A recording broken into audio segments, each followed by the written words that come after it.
Welcome to the June 14th, 2011 meeting of the Glendale Housing Authority. May we have a roll call, please? Authority members: Friedman. Here. Manukian. Here. Mincy. Here. Najarian. Here. Parazian. Here. Weaver. Here. Chair Quintero. Here. May we have your report? The agenda for June 14, 2011 regular meeting of the Glendale Housing Authority was posted on Thursday, June 9, 2011 on the bulletin board outside City Hall. Next is approval of minutes. So moved. Second. Okay, the minutes stand approved as submitted. Next, please. Next is oral communication. There was one card submitted. Discussion is limited to items not part of this agenda. Each speaker is allowed 5 minutes. Members of the Housing Authority may question or respond to the speaker, but there will be no debate or decision, and the matter may be referred to staff through the Executive Director for investigation and report. Herbert Milano.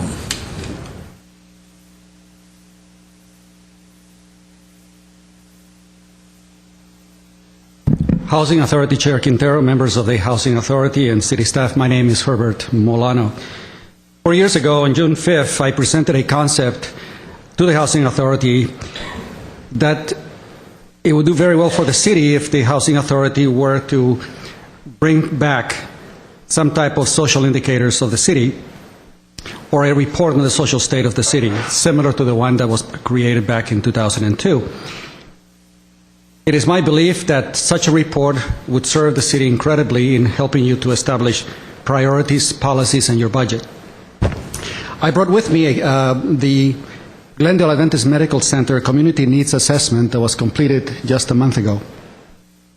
And it is my suggestion that the city and the Housing Authority bring back a full disclosure and full assessment of this report for your consideration, precisely at the time when you're considering your employment negotiations and your MOU approvals. I'd like to show you, for example, on page 67 of this particular report, the Glendale Adventist Medical Center product, and it's basic demographic information of zip code 91205. As you know, the population of Glendale has dropped, but the population of this particular zip code increased. You can see that it's now about 44,000 residents, and if you take a look at the educational level towards the bottom left, you'll see that there's a significant number of residents who are at or below the high school. If you take a look at the household income, the average household income is $36,688, and by the way, that is a drop from the year 2000. What is significant about this is that we have had significant increases during this past 10 years on both water and electricity rates that are impacting these communities, especially this one. If you look at the average household size, it's almost 3 persons per household. If we move on next to take a look at let's see, it'll be zip code 91208, which is a cup. There we go. You will see that the population also increased slightly, but the average household income is at $94,909 on the bottom right. So if you're going to consider increases in electricity and water, obviously people living in this particular zip code area are not going to be so impacted financially. But even then, that is a decrease from 10 years ago, all across the board. The household size is also a lot smaller. And so the impacts with regard to density and traffic and other issues are significantly, can be determined from this particular information. It is my contention that the policies having to do with parkland, traffic, issues with concerning our ability to be able to provide some type of public health service, assessment of youth at risk, obesity, and all of these things are a pertinent and germane issue for you to consider on a regular basis.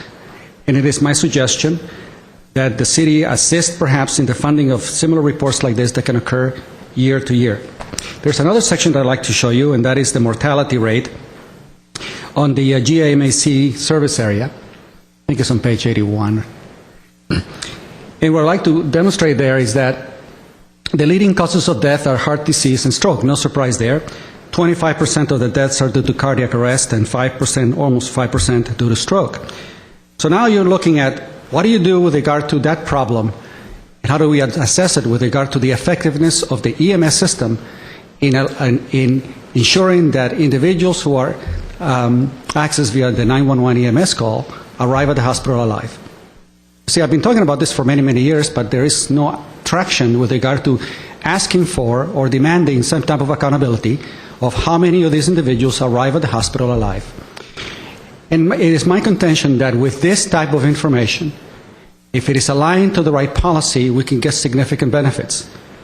What I'm finding now is that you are significantly constrained because in the last few years, a very heavy burden of pensions and benefits prevents us from taking effective action on something that would be significant benefit to the community. Thank you very much. Okay, next, please. Is that part of the record? Do we have that anywhere? Mr. Milano did present that as a PDF. I can provide that to the council members and to staff if they so wish. Thank you. It is part of the record now. Next is authority member or staff comments. I have Member one, comments.